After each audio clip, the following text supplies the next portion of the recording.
माझं नाव जिच्या कुशीतून स्वराज्याचं स्वप्न साकार झालं त्या माता आहे जिजाऊ.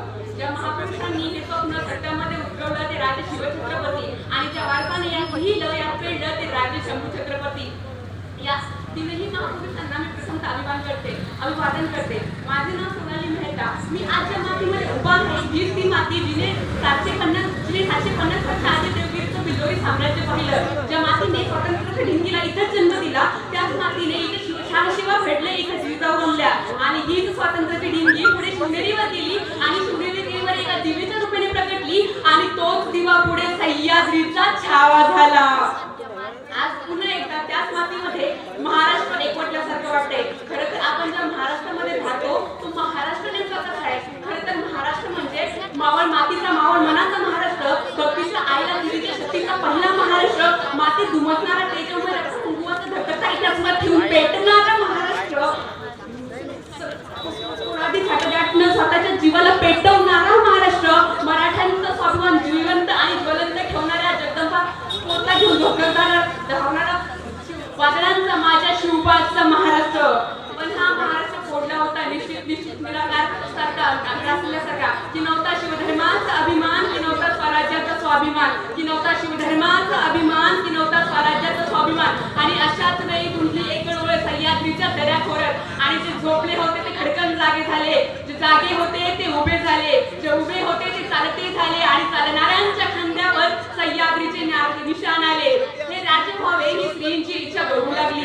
मोहीम फतेच्या आयुष्यात ते पडू लागले. तमाम मराठ्यांचे सामर्थ्य एक वाटलं आणि त्या हातावर उभा पेरून उभा झाला आणि रायगडावर 32 मानाचं सोनेरी सिंहासन साकार झालं.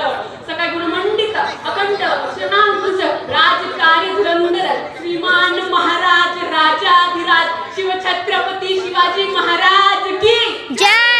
हीच किळकारी रायगडाच्या कणाकणाला, मराठ्यांच्या मनाला आणि काळाच्या क्षणाला भेटून गेली आणि खऱ्या अर्थानं शिवबा हे उभा करता झाले आणि खऱ्या अर्थानं शेतकऱ्यांचं, कामकऱ्यांचं, कष्टकऱ्यांचं राज्य उभं राहिलं. अहो, व्हिएतनाम नावाचं एक छोटंसं राष्ट्र आहे. मुंबई जिल्हा एवढंही नाही पण गेल्या 36 वर्षापासून अमेरिका सारख्या देशाला झुंजावत आहे. अमेरिका एवढा मोठा देश असून छोट्याशा देशाला पराभूत करू शकला नाही. कारण का माहितीये? अरे व्हिएतनामच्या चौकामध्ये माझे शिवरायांचे पुतळे आहेत. व्हिएतनामच्या स्वातंत्र्य सेनानी नाव त्याचं समाधी आहे व्हिएतनाममध्ये. त्याच्या समाधीवर काय लिहिलं माहितीये? शिवाजी महाराजांचा मावळा येथेच विश्रांती घेतोय व्हिएतनाममध्ये. अरे अमेरिकेच्या बोस्टन विद्यापीठामध्ये MBAच्या मुलांना 100 मार्काचा पेपर आहे. शिवाजी द मॅनेजमेंट गुरु अमेरिकेमध्ये. अहो, पाकिस्तानच्या पाठ्यपुस्तकामध्ये माझ्या शिवरायांचा धडा आहे. आदर्श राजा असा असावा. पाकिस्तानमध्ये अहो जगातील 110 राष्ट्र महाराजांच्या गणितीचा युद्धचा अभ्यास करतायत. मग मला विचार पडतो माझ्या लोकांच्या, माझ्या देशांच्या, माझ्या मनाच्या, माझ्या मुलांच्या किती पाठ्यपुस्तकामध्ये शिवाजी महाराज. लंडनमध्ये त्या काळी 3 प्रकारचे वृत्तपत्रे प्रकाशित होते. त्यामध्ये लंडन गॅजेट हे लंडन मधून प्रकाशित होणारं वृत्तपत्र होतं. तर त्यावेळी जेव्हा महाराजांची आग्र्यामधून सुटका झाली होती तेव्हा इंग्रजांनी महाराजांची छापली होती लंडन गॅजेटमध्ये. तर त्यावेळी इंग्रजांनी महाराजांचा उल्लेख द किंग ऑफ स्वराज्य असाही नव्हता केला. त्यावेळी इंग्रजांनी महाराजांचा उल्लेख द किंग ऑफ महाराष्ट्र असाही नव्हता केला. तर त्यावेळी इंग्रजांनी महाराजांचा उल्लेख the king of India Shivaji राजे असा केला होता. मी जाणीवपूर्वक एक विधान करते. महाराजांनी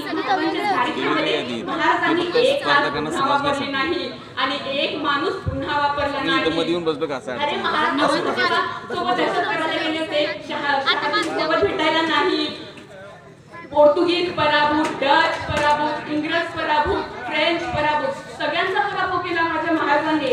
विष्णू शास्त्री चिपळकर एकदा आपल्या भाषणाबद्दल बोलले होते मी मराठी भाषेतला शिवबा आहे. म्हणजे शिवबा हे नाम नाही, शिवबा हे कर्तृत्व नाही, शिवबा हे नेतृत्व नाही, तर खऱ्या अर्थाने शिवबा हे शिवपुरुष आहे. मला काय व्हायचंय? मला माझ्या क्षेत्रातला शिवबा व्हायचंय.